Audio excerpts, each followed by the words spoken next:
BSR9 news కి స్వాగతం. హత్యాచారం బాలిక కుటుంబానికి అండగా రోడ్డెక్కిన అక్క చెల్లెమ్మలు. నంద్యాల జిల్లా నందికట్కూరులో 8 ఏళ్ల బాలికపై అత్యాచారం చేసి చంపేసిన ముగ్గురు కామాంధులు. గత ఆదివారం నుండి ఇప్పటి వరకు దొరకని బాలిక మృతదేహం. రాష్ట్రంలోని ఆడబిడ్డలకి మీరిచ్చే రక్షణ ఇదేనా చంద్రబాబు, పవన్ కళ్యాణ్, హోంమంత్రి అనిత అని అక్క చెల్లెమ్మలు అడుగుతున్నారు. పిల్ల చేసే పప్పుడు పనికి ఇంత శిక్ష వచ్చని వాడు సస్తామస్తారా? ఆడదాని జోలికి రావాలంటే మగోడు భయపడేటట్టు శిక్షించాలా? కలుసుకుంటేనే వాళ్ళు గొడవపడుతుంది. అటువంటి సందర్భంలో వాళ్ళు అసలు అలాంటి నేరానికి ఎలా పాల్పడారనేది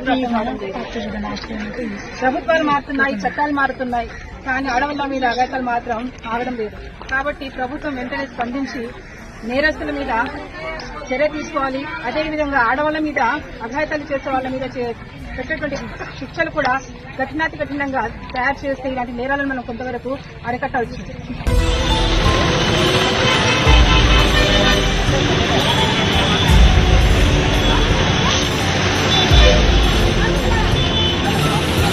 పిల్ల చేసే పప్పుడు పనికి ఇంత శిక్ష వచ్చని వాడు సస్తామస్తారా?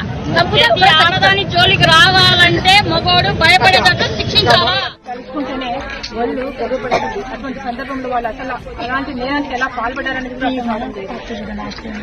ప్రభుత్వాలు మారుతున్నాయి, చట్టాలు మారుతున్నాయి, కానీ ఆడవాళ్ళ మీద అఘాయితాలు మాత్రం ఆగడం లేదు. కాబట్టి ప్రభుత్వం వెంటనే స్పందించి నేరస్తుల మీద చర్య తీసుకోవాలి. అదేవిధంగా ఆడవాళ్ల మీద అఘాయితాలు చేసే వాళ్ళ మీద పెట్టేటువంటి శిక్షలు కూడా కఠినాతి కఠినంగా తయారు చేస్తే ఇలాంటి నేరాలను మనం కొంతవరకు అరికట్టవచ్చు.